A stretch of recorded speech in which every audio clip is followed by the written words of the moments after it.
£125 million. British record, biggest signing in Liverpool's history. And here's what that bought them. One league goal before Christmas. A broken ankle, 3 months on the sidelines. No preseason, a public war with his former club. On paper, that is a disaster. But what if I told you everything that went wrong is exactly why what's coming next should terrify every club in this league? Because the scariest part about Alexander Isak at Liverpool isn't what's happened, it's what hasn't happened yet. And by the end of this video, you will understand exactly why. Before we talk about the broken ankle, the Newcastle drama, or the slow start, you need to understand one thing. What did Liverpool actually buy? Because if you only watched Isak's first season in red, you completely missed the real story.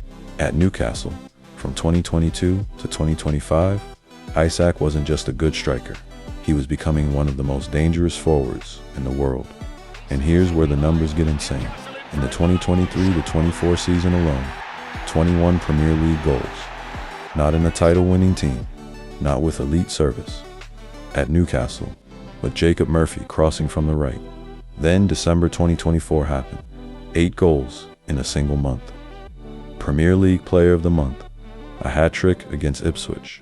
Scored in a way that hadn't been done by a Swedish player in English football since Freddie Ljungberg in 2003. His 50th Premier League goal arrived in February 2025, and the way he scored them told you everything about the player Liverpool were buying. Not tap-ins, not lucky deflections. Movement before the ball arrived. First touch already taking him into space. Finishing with both feet. Headers, the full toolkit.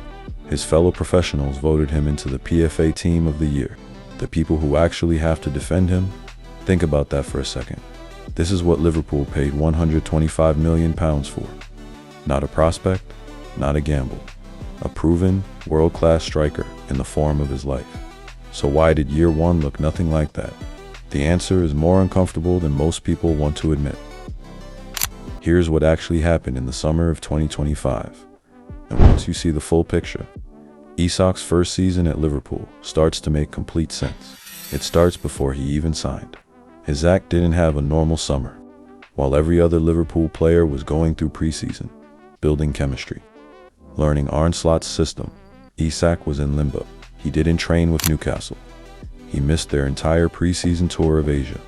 He was separated from teammates, training alone, while lawyers and directors argued about his future in closed rooms. Then he went public. He posted on Instagram, accusing Newcastle of breaking a promise to let him leave. Newcastle denied it. It became one of the ugliest player versus club breakdowns the Premier League has seen in years. By the time Liverpool finally signed him on September 1st, deadline day, preseason was already over. The league had started. His new teammates had 6 weeks of chemistry without him. Slot's system was already running, and Isak walked into it with zero preparation. Now, here's where it gets worse. Arne Slot's Liverpool isn't a system you can fake your way through. It's a language, pressing triggers, positional distances, runs that depend on understanding exactly when your teammate is about to release the ball. Players who joined in the summer had weeks to learn it. Isak had days. But even with all of that stacked against him, he still showed signs. December arrived, a goal against Tottenham. He was finally starting to look like himself. And then a defender's tackle, a broken ankle, a fractured fibula, surgery, 3 months gone, just like that. Now, ask yourself this, and really think about it. Was that a flop? Or was that a world-class striker who was never given a single fair condition to succeed? Because there's one more layer to this that nobody is talking about. And this is the part that changes everything. Arne Slot said it himself. Liverpool don't have the profile of wide players that made Isak so dangerous at Newcastle. At St. James Park, Isak had wide forwards who attacked the outside of fullbacks and whipped balls into channels behind defensive lines. That's the exact space Isak is built to attack. Running late, arriving before the defender can reset, finishing before anyone realizes the chance has arrived. Liverpool's wide players last season operated completely differently. The service that turned Isak into a 21-goal striker, it didn't exist at Anfield. So add it all up, no preseason, late arrival, wrong supporting cast, then a broken leg. You can call that a flop if you want. But you need to understand what you're actually describing. Because here's the question nobody is asking, and the answer to it is the most important thing in this entire video. What happens when every single one of those problems disappears at the same time? Confidence to miss a chance in the 3rd minute because you know the next one is coming. The trust between a striker and his teammates that only builds through shared minutes on a pitch. Isak has never had that at Liverpool. Every appearance in a red shirt has been an isolated moment. No continuity, no sequence. No opportunity to build the instinct that made him deadly at Newcastle. But the striker who scored 21 league goals in a season, who was voted into the PFA Team of the Year by the professionals who faced him every week, who was tearing apart Premier League defenses at a rate that had people comparing him to the best in Europe. That version is still in there. He didn't leave it at St. James Park. And this summer, he gets something he has never had as a Liverpool player.